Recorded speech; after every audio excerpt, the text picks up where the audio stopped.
Chapter 33. The Golden Mean. Garasara. Do what thou wilt shall be the whole of the law. You would think that one who like myself has the sun, the lord of his horoscope, in Libra, with Venus who rules that sign in close conjunction with him, with Saturn trine, Uranus sextile, Mars square and Luna quincunx to him, would wear the golden mean as a breastplate, flaunt it on my banneret, quarter it on my escutcheon, and grave it on the two-edged blade of my thrice trusty falchion. Just so, objects that instinct itself.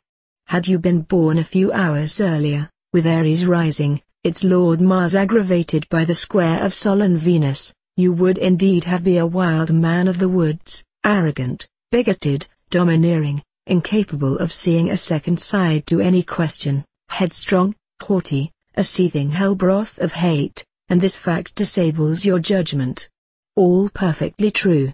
My equable nature is congenitally hostile to extreme measures, except in imagination. I cannot bear sudden violent movements. Climbing rocks, people used to say that I didn't climb them, that I oozed over them. This explains, I think, my deep-seated dislike of many passages in the book of the law. O prophet! Thou hast ill will to learn this writing. I see thee hate the hand and the pen, but I am stronger. Al 2, 10-11. Well, what is the upshot of all this? It answers your question about the value to be attached to this golden mean. There is no rule about it, your own attitude is proper for yourself, and has no value for anybody else. But you must make sure exactly what that attitude actually is, deep down. Let us go back for a moment to the passage above quoted. The text goes on to give the reason for the facts. Because of me and thee which thou knewest not. For why? Because thou wast the knower, and me. Al 2, 12-13. The unexpected use or disuse of capitals, the queer syntax, the unintelligibility of the whole passage. These certainly indicate some profound Kabbalistic import in these texts. So we had better mark that strictly private, and forget it. One point, however, we have forgotten, although my Libra inclinations do bias me personally, they also make me fair-minded, a judge, and a good judge too in the memorable phrase of the late William Shute Gilbert. So I will sum up what is to be said for and against this golden mean. As usual, nobody has taken the trouble to define the term. We know that it was extolled by both the Greek and the Chinese philosophers, but I cannot see that they meant much more than to counsel the avoidance of extremes, whether of measures or of opinions, and to advocate moderation in all things. James Hilton has a most amusing Chinese in his Lost Horizon. When the American 100% he-man, mixer, joiner, and go-getter, agrees with him about broad-mindedness in religious beliefs, and ends and I'm dead sure you're right. His host mildly rebukes him, saying, but we are only moderately sure. Such thought plumbs the abysses of wisdom, at least, it may quite possibly do so. Forgive me if I emulate the teacher. But this is not as simple as it sounds. There is great danger in this golden mean, one of whose main objects is to steer clear of shipwreck, Scylla being as fatal as Charybdis. No, this lofty and equable attitude is worse than wrong unless it derives from striking the balance between two very distant opposites. One of the worst perils of the present time is that, in the reaction against ignorant bigotry, people no longer dare to make up their minds about anything. The very practice, which the A. so strongly and persistently advocates, tends to make people feel that any positive attitude or gesture is certainly wrong, whatever may be right. They forget that the opposite may, within the limit of the universe of discourse, amount to nothing. They fall into flabbiness.